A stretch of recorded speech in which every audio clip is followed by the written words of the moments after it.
Good afternoon. Just update on our team. Came out of our bye week. Really thought that the guys did a really good job.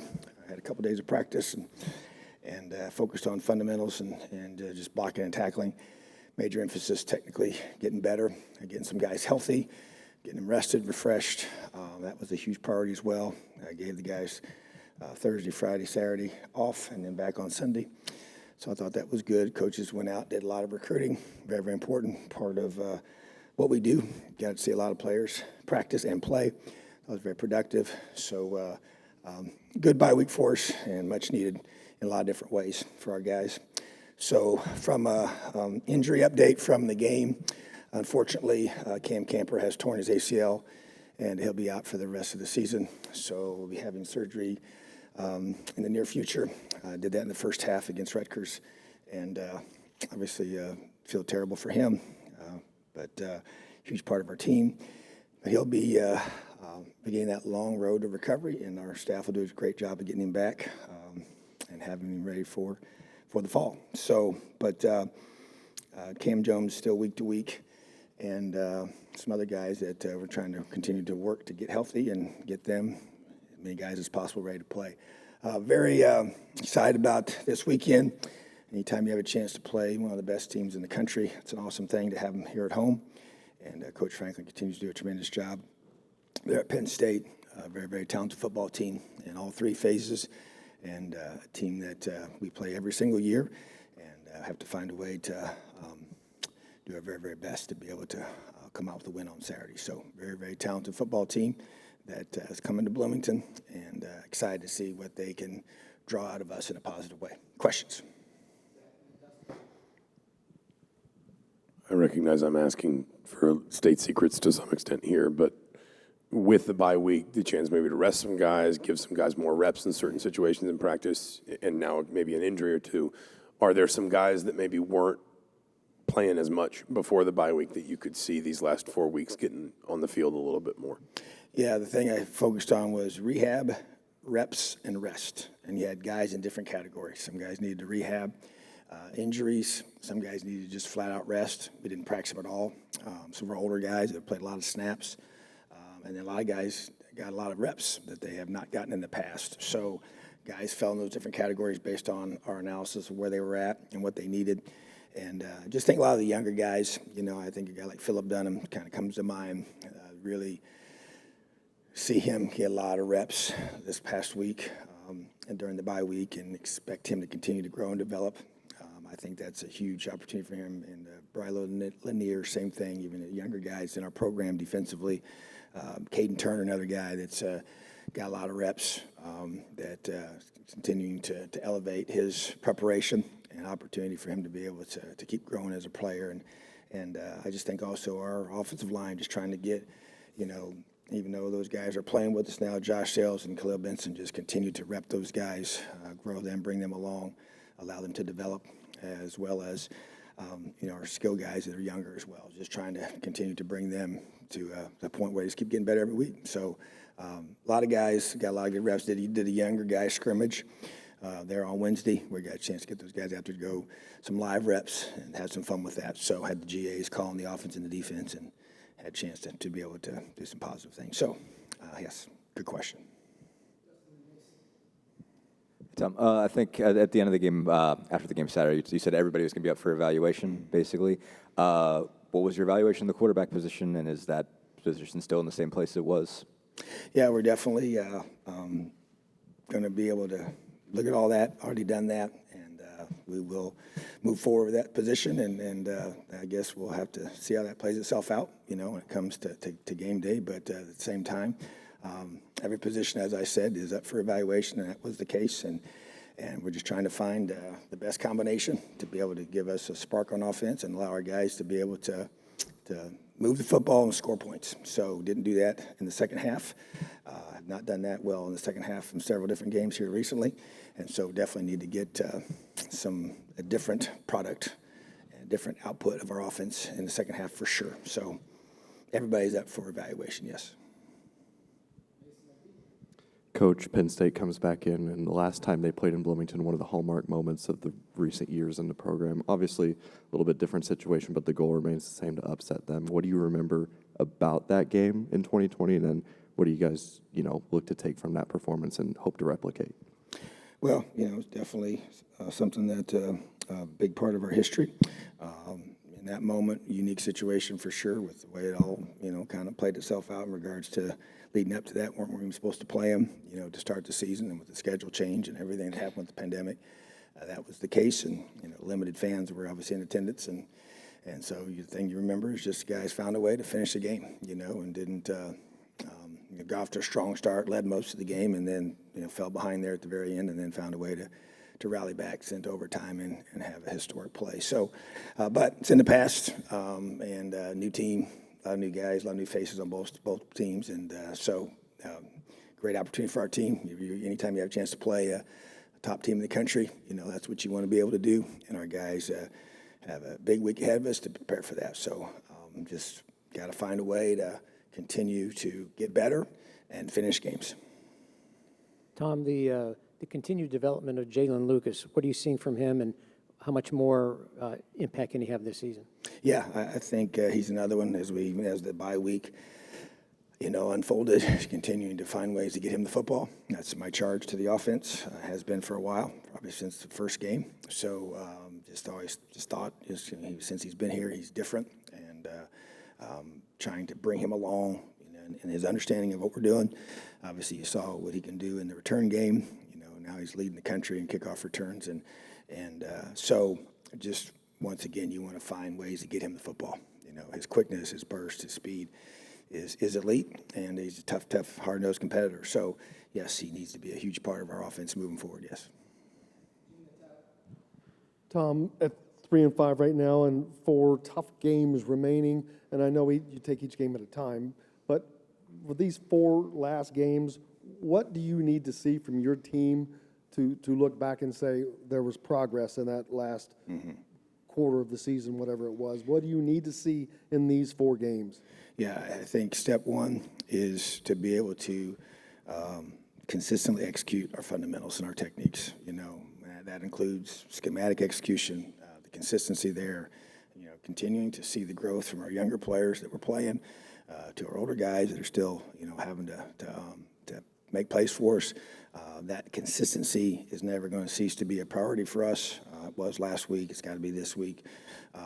And I think, to me, it's about coming out of the second half and finishing, and I think that's something that we didn't do in our last couple games, that we had opportunities to do that. And even though our conference games have come down to the fourth quarter, we haven't found enough ways to make plays to finish those games the way we want them to. So just want to see that fight, that finish, the execution at those critical times. And so that's never going to cease to be a priority, and continue to, make changes. We got to make changes, whatever we got to do schematically, personnel-wise, what do we need to do to be able to get ourselves in that position. So, and you just want to see younger guys develop as well. Some guys are going to get opportunities because of some guys being dinged up, and already have had those, and I want to see them rise up and have a great finish to the 2022 season.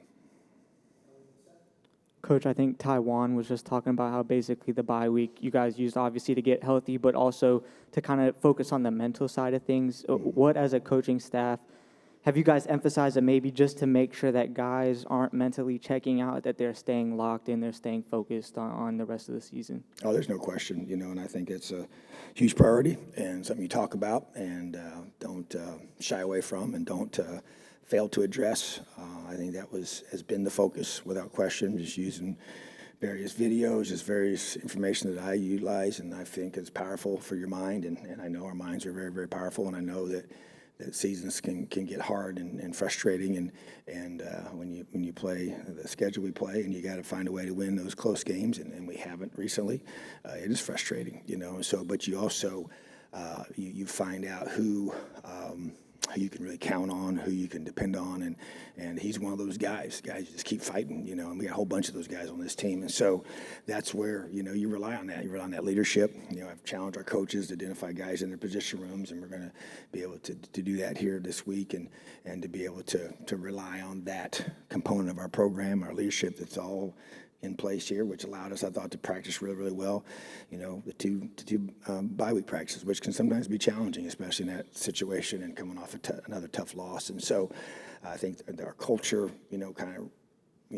rose up and showed what really we have here. We just got to continue to build off that. And that to me is, this is the fourth quarter of the season, our final 4 regular season games. So our guys have got to respond to that, and I expect them to. But yeah, it's the mind's a powerful thing, and right now it can be lying to you and tell you things, and then you believe things that can alter the way you make decisions on a daily basis. So we're really attacking that head on. When Cam went out, you kind of talked about how high of a level he was playing at, obviously, and not that Aaron was unimportant before that, but I mean, the way he kind of slid over into a new position and kind of didn't miss a beat. His numbers are kind of up there now too. Just how has he been able to handle that transition, and what has he meant to your defense this year? Well, I mean, it's a great example of when you lose somebody so talented and so valuable as Cam Jones. You want somebody else to step up, and Aaron Casey's been here, had a really disappointing season last year, and he knew that, and we met and challenged him, and he really attacked this whole offseason, but I think with Cam's absence, it's forced him, to be more of a leader, to be more of a dominant playmaker, to fill that void, of even just the pure production piece of it all. And so I'm just so proud of him for how he's responded, and not really surprised. I've always believed in the kid. I thought he was a really talented player. We took him as a high school safety to grow into a linebacker. He brings that athleticism to that position. He's got good length. He's strong, and he's tough, and he can run. And so, but he just lacked confidence, I thought, after last season. So just proud of him. And like I said, that's just what you need your leaders to do. He's one of our leaders on our team. And when somebody goes down, you got to rise up. And we need the same thing to happen in our receiver room right now. We need the same thing to happen on our offense right now. The same thing happened just at every other position where a guy may not be able to go for a week or so here, and however long that might be, So, but that's just a great testament to him and to his work ethic, and Coach Will doing a great job getting him ready to play and to elevate his game when called upon. So, yeah, he's been huge for us. You talk a lot about just the mental aspect of the game on Saturday of a bye week. I know coaches approach it differently. Did you just hunker down and watch a bunch of other games? Do you unplug? What do you do on a weekend off? And what would you like your players to do in that? Well, get some rest, and that was, for me, I tried to actually get some sleep. And then once the day started, I watched Penn State film, and then did watch them play, and then chose to watch one of our future opponents play later that night. But in between that, I had my laptop and spent a lot of time watching cut-ups and getting ready for Penn State, So, but I want our guys to they need kind of even a change of scenery. I did that from my home rather than doing it from my office. I think that change of scenery is good. And I think that I want all our guys to do something of that nature, change things up a little bit. You need to kind of chance to unplug. Because for us as coaches, we were out recruiting. Once we left practice, each day, then we would go out and recruit, and then you spend a lot of time getting ready in that regard, and that's really, really important. And without late Friday night watching games, and that's awesome. And I really enjoy that part. So, but Saturday to me is a chance to watch college football, which is enjoyable for all of us to do, and to be able to do it from a little different setting. So it was good. I think our guys came back, both coaches and players, refreshed and ready to attack this week. Coach, you talked about the young guys getting a scrimmage. Who kind of stuck out to you there that Indiana fans can be excited about? I think Omar Cooper, and we've made the decision with him, as you've noticed, that he played in 4 games and do not want to use that extra snap to cause him to lose a whole year of eligibility. So he was a definite guy that jumped out. I think Cameron Perry is another receiver that really shows unbelievable upside and promise. He has elite burst and ball skills, I think, are at a really high level. We see him every day on the offensive scout team. He definitely is really, he's been one that on a daily basis has stuck out, but even in that setting there as well. I think Caden Turner is another one. Every time we go live, he always seems to just make plays. You know, he's a physical guy that is growing in his understanding of what we're doing schematically. I think it's very, very important. And I think Brendan Sorsby's another one, you know, really, really talented football player that didn't get here until the summer and has really just been, you know, learning our offense and got a chance to be our scout team quarterback every day and seeing him throw. He's just a really, really, really talented football player. So very excited about those three guys for our future. Got a lot of really good freshmen on this roster that need to be developed and need to be continuing to get opportunities in practice and just keep growing and getting better. So but those are the ones that kind of stick out to me. I think one other guy that kind of hasn't come up in talking about receivers, Anderson Kobe, who I think has flashed, but Who's that? Anderson Kobe. Okay. Just not been quite as consistent as Cam was, but is he another guy that you need to kind of keep pushing a little bit further along? Absolutely, without question, and he can, and I expect him to, you know, and you're right, he hasn't been quite as consistent, has made plays for sure, is a very explosive player, just needs to be consistent in his, performance, and so that's something that we're striving for every day, is that consistency of preparation, consistency of execution, and eventually, you know, how you're going to play the game. So he's the guy that this team needs to step up and rise up, and I expect him to, and I want him to, and I believe he will. Hey, Coach. Hey, Coach. I'm wondering if you met with a lot of like the veterans and had a group meeting with them to finish the season strong and guide the young players for their seasons ahead. Yes, there's no question. Met with those guys individually, our key guys on our team, and just to be able to challenge them and understand what they need to do. We've identified each guy. There's a certain number of guys in each position group we've identified to meet with and to be able to challenge and to be able to make sure that this finishes the way that we all want it to. So yeah, and to me, it's your leadership. It's your leadership council that we have. Those group of guys, those 30 guys, really are those key ones. But at the same time, it's just that understanding of what is necessary in this moment to be able to finish the way we all want to. I wanted to go back to the question on quarterbacks just to put a fine point on it. As I guess, are you saying there's a chance Connor won't be the guy on Saturday? I'm just saying that you'll have to wait till Saturday to see who our starting quarterback's going to be. So.